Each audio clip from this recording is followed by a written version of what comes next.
Le printemps des bretelles à Illkirch-Graffenstaden, c'est jusqu'au 24 mars. Nous sommes avec Pascal Eva Gendreau. Vous avez en charge la culture, les arts ici à Illkirch et on est dans une salle que je trouve magique, alors qui porte bien son nom, c'est le Magic Mirror. Elle vient d'où cette salle? Alors en fait cette salle historiquement c'était un cabaret, une sorte de salle des fêtes itinérante qui était créée en Belgique au début du XXe siècle, à l'époque où il n'y avait pas de salle des fêtes et où pour animer les villages et les villes, on emmenait ce Magic qu'on montait, qu'on démontait de ville en ville. C'est du kit. C'est du kit. Voilà, parce que le printemps des bretelles, c'est et à l'Iliade et dans cette salle Magic Mirror. C'était un drôle de pari finalement il y a 16 ans, de se dire on va faire venir de l'accordéon, autrement dit le printemps des bretelles. L'accordéon ça se tient avec des bretelles. C'était un drôle de pari, non? C'était tout à fait un pari assez fou.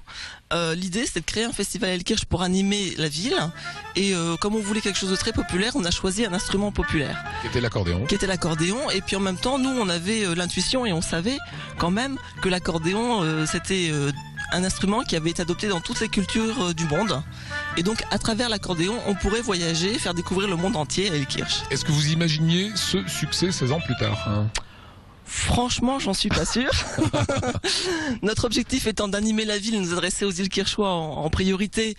Là, on savait qu'on le tiendrait.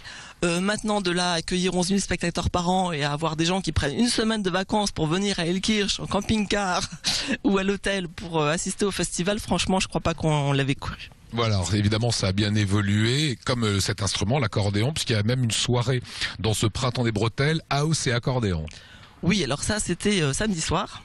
Il y avait une soirée électro house et accordéon, effectivement, avec un DJ, un accordéoniste et une ambiance techno, club, David Guetta au Magic Mirror. Tous les ans, on essaie d'avoir au moins un concert comme ça qui nous emmène vraiment dans les musiques actuelles très innovantes. Et avant Pascal Eva de retrouver le trio Sans Souci qui passe ici dans ce Magic Mirror, quelques temps forts, des coups de cœur que vous avez sur ce printemps des bretelles. On peut vous proposer mercredi Bonbon avec en première partie Claudio Capéo qui est un jeune artiste qu'on suit maintenant depuis plusieurs années, qui a commencé dans les bars et qui ce soir sera sur la grande salle de l'Iliade. Et puis Régis Gisavo aussi ce soir, mercredi soir pardon, un accordéoniste malgache qu'on a accueilli déjà plusieurs fois au printemps des bretelles.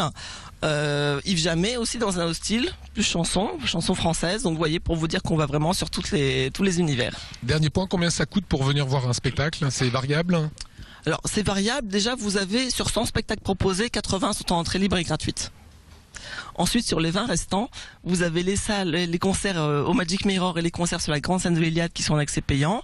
Vous avez un pass global qui vous permet d'accéder à tous les spectacles pour 50 €, un pass pour 5 spectacles à 25 € et puis sinon la place entre 12 et 20 € selon les spectacles à l'unité.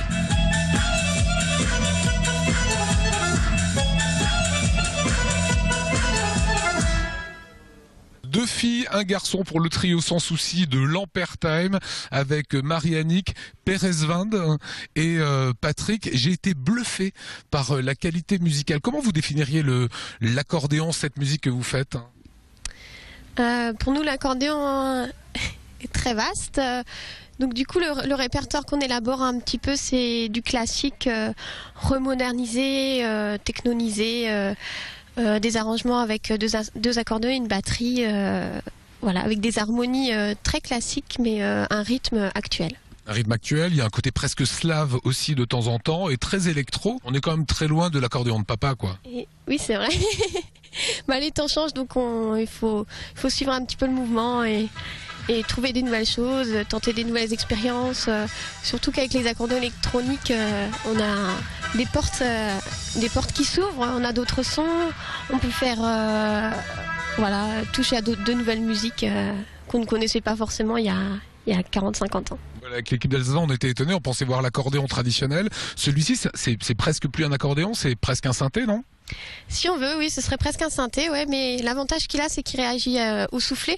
Donc on peut faire les attaques, si on met du saxophone, on a les attaques du saxophone. Il y a des sons d'orgue qui sont super intéressants pour le jazz, des sons de cornemuse, enfin, voilà, pas mal de sons et c'est vrai qu'on peut s'amuser. On a des guitares basses pour les basses, ceux qui permet de bien bouger déjà. Merci en tout cas Marie-Annick. Le trio Sans Souci jouera mardi, jeudi et dimanche ici dans cette salle Magic Mirror à Ilkirch-Graffenstaden. Dans un petit instant, on va retrouver Karine Bastian qui est une ancienne journaliste. Elle connaît parfaitement bien l'Allemagne et la Suisse et elle a demandé à nos voisins suisses et allemands ce qu'ils pensaient de l'Alsace. Ça sera dans le cadre du Conseil unique d'Alsace, référendum le 7 avril. On en parle juste après encore un petit extrait du trio Sans Souci.